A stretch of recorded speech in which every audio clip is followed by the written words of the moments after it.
Good afternoon, everyone. My name is Thidar, and I am a graduate student from graduate programs of Health and Sustainable Development at the ASEAN Institute for Health Development, Mahidol University. Today, I'm honored to present my study titled as Exploring the Sustainable Transportation Policy in Bangkok, a Qualitative Delphi Approach. This agenda outlines the topic that will be presented today in order. To begin with, air pollution remains one of the major public health challenges in urban areas worldwide. Among various sources, the transportation sector is a significant contributor to air pollution. In Bangkok, this issue is particularly severe, with PM2.5 concentration often exceeded safe levels, largely due to road traffic congestion and vehicle emissions. Despite the severity of the problem, current measure and policy targeting air pollution, the transportation sectors are still limited and lack strong enforcement. Addressing this gap is essential for protecting public health and achieving sustainable urban development. In this study, there are two objectives. First is to examine the existing policy landscape related to sustainable transportation in Bangkok, and this includes analyzing how current policy addressing air pollution and what implications they hold for public health. Second is to identify and evaluate the most effective policy scenario that could promote a more sustainable transportation system in the city. To achieve this, a qualitative Delphi approach was applied to gathering expert opinions to build consensus on the most impactful strategies. The study utilized a three-round Delphi method conducted entirely through an online platform to ensure flexibility, broad participation, and to validate findings and reach expert consensus on policy options for sustainable transportation and their impacts on air pollution and public health in Bangkok. The expert panel include professionals from three key sectors: transportation, public health, and environmental policy. This study was carried out over the course of 1 year. In the first round, although 132 experts were invited, only 20 experts participated to share their views. In the second round, 15 participants continued with the process. By the final round, 11 experts remained, helping to validate the finding and formulate a collective responses based on their specialized knowledge and experience. In the result part, the first round of the Delphi study, a total of 20 experts participated. Invitations were extended to 132 individuals representing key stakeholders, including ministry, UN agency, and non-governmental organization, research institute, and university. Among the participants, three experts were directly involved in transport policy planning, and 8 experts were environmental specialists, and 10 experts came from the public health sector. These diverse groups of experts were carefully selected to ensure a well-rounded and multidisciplinary perspective on the sustainable transportation challenges facing in Bangkok. The first theme explored in the initial round focused on the expert familiarity with the existing policy and plans related to sustainable transportation. During this discussion, the experts collectively identified 5 relevant plans. The majority of the participants indicated that they were familiar with the Bangkok Energy Action Plan and the Bangkok Climate Change Master Plan. In contrast, only 2 experts were aware of the Environmental Sustainable Transport Plan. Under the theme of the policy reinforcement and alternative options, several key insights emerged from the expert responses. Only the experts call for closing regulatory gaps, improving public transport, and increasing government support to drive effective action. On the terms of the stakeholder collaboration and experts stress the need to clearly assign a leading agency and involve stakeholders in both planning and implementation. The responses highlight strong consensus on the importance of coordinated multi-stakeholder engagement. Experts identify the key barriers, including infrastructure and budget constraints, cited 26 and 25 times respectively as the biggest challenges. Public opinion, technology gaps, safety, weather, and limited data were also noted. Though data availability is rarely mentioned, it is crucial for guiding investment and justifying funding, showing how these challenges are deeply interconnected. Experts rank gas electrification as the top policy option for reducing air pollution, followed by the MRT, BTS expansion, and bus rerouting. Active transport and ride sharing were least favored, seen as less feasible under current conditions. Public health experts highlighted major PM2.5 related illnesses, including respiratory and cardiovascular diseases. They ran policy scenario based on health impact, with bus electrification and MRT BTS expansion favored for their potential to reduce health risks. In the second round of the Delphi study, a set of the follow-up themes were presented to the experts. The goal was to gather more detailed insights and validate the initial responses obtained in the first round. This round allowed experts to reflect on the collective input and either confirm, revise, or elaborate on their perspectives, helping to strengthen the overall consensus and clarify on key issues. Bus electrification receives the highest level of consensus with 67% agreement. The extension of the MRT and BTS system received 40% consensus. Bus rerouting, however, received only 7% consensus, indicating low agreement and limited perceived effectiveness among the panel. Under the theme of the networking and collaborating among stakeholders, there was a strong consensus ranging from 66% to 86% on the notion that collaboration among key actors is currently weak, and this issue was clarified under high agreement status. Experts widely agree that better condition is essential for any transport-related policy to be effective. When we ask about the existence of an integrated policy, especially targeting PM2.5 reduction and health impacts, only 47% of response reflected agreement. This falls into the low agreement category, indicating a fragmented or unclear policy landscape in this area.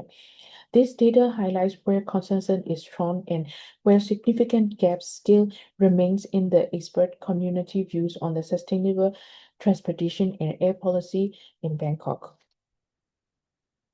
Only 20% of the responses agree that current strategies are effective, showing a low level of consensus in support of this view. In contrast, a significant 80% of the experts indicated that effectiveness of current strategy cannot yet be seen, reflecting a high level of agreement that current efforts are falling short. We also examined key limitation and challenges. Budget limitation were frequently highlighted, with consensus ranging from 53% to 100% and classified as a high agreement. Public awareness and public opinion were also seen as a critical challenges. Similarly, technology and infrastructure limitation received 80% consensus. This finding highlights the urgent needs for improved financial planning, stronger public engagement, and technological upgrades to ensure that policy can deliver meaningful health and air quality benefit.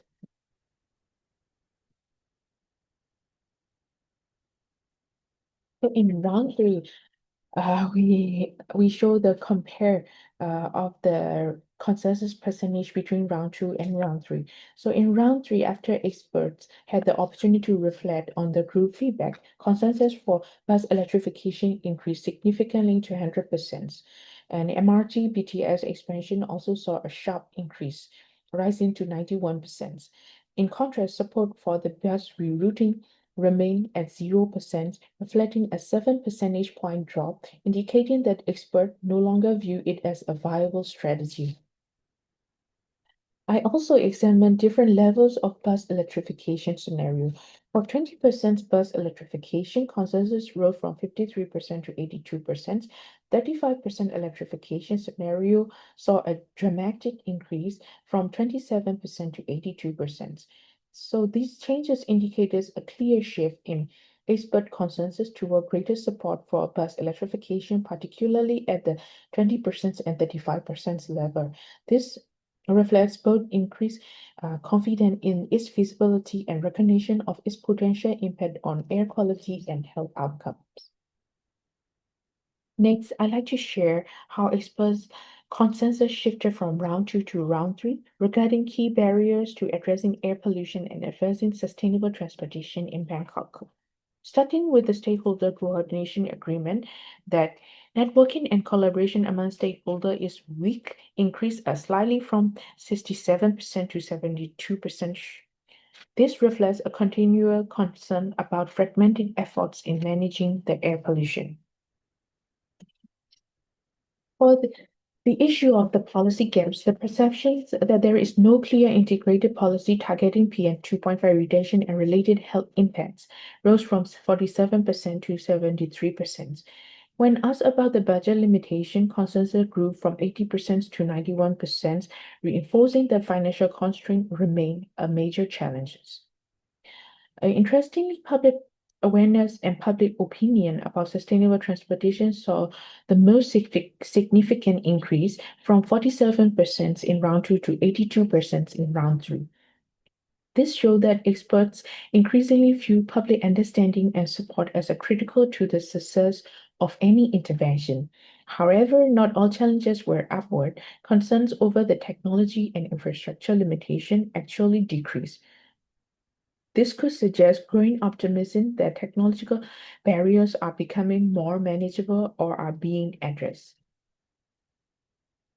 In the discussion part, in Thailand, national policies are primarily focused on reducing greenhouse gas emission, with the transportation sector aiming for zero emission goals. However, there is no specific policy dedicated to addressing PM 2.5 emissions within the transport sector. The involvement of the multi-government agency highlights the cross-sectoral nature of air pollution governance, yet this is also create challenges in achieving policy coherence and coordination. For example, while the Department of Land Transport has a environmental sustainable transport plan, no projects have been implemented and other stakeholders are largely unaware of it. In contrast, Bangkok Metropolitan Administration is actively replacing old diesel buses with jet electric ones, which is similar to the environmental sustainable transport plan. This situation illustrates a fragmented policy structure where responsibilities are divided among several agencies and often without adequate interagency coordination mechanism. The results from the three-round Delphi consensus process clearly revealed that 100% of experts in the final round agree that networking and collaboration among different stakeholders remains weak, leading to limited impact on addressing air pollution. Furthermore, the role of the Ministry of Public Health was found to be unclear. Although national policy emphasizes the importance of the public health outcomes, the Public Health Ministry is primarily involved only in health impact assessment. Its involvement in policy planning and implementation phases, especially in cross-sectoral collaboration, remains vague and insufficient. The consensus strongly emphasized that interagency collaboration, particularly among government sectors, needs to be significantly strengthened to achieve the air pollution reduction targets, including meeting the WHO PM 2.5 concentration standards. Throughout the study, several key challenges and limitations were repeatedly highlighted. These include budget constraints on the government side, public awareness and opinion regarding public transportation, and limitation related to the technology and infrastructure. Among these, the most significant challenges identified is public awareness and opinion. Experts reached a strong consensus, 82% agreement, that the public is generally not well informed about the policy promoting sustainable transportation and the health impact of air pollution from the transport sector. This indicates that many people remain unaware of the government efforts to address air pollution. Additionally, the experts noted that policy clarity is lacking, which further limits the public ability to understand and follow air pollution reduction measures effectively.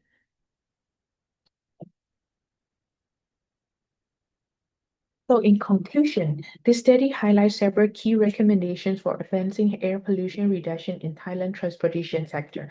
First, bus electrification should be prioritized as a flagship strategy. Additionally, it is crucial to revise and reinforce the existing environmental sustainable transport plan to reflect more ambitious and actionable goals.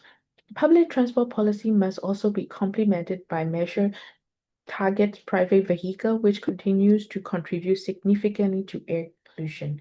To overcome current policy fragmentation, we emphasize the need to enhance cross-sectoral collaboration among relevant government agencies and stakeholders.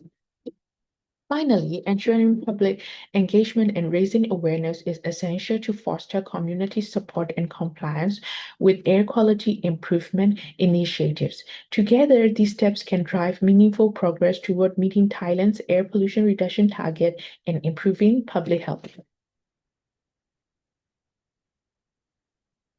Thank you all. Hope you all have a wonderful day.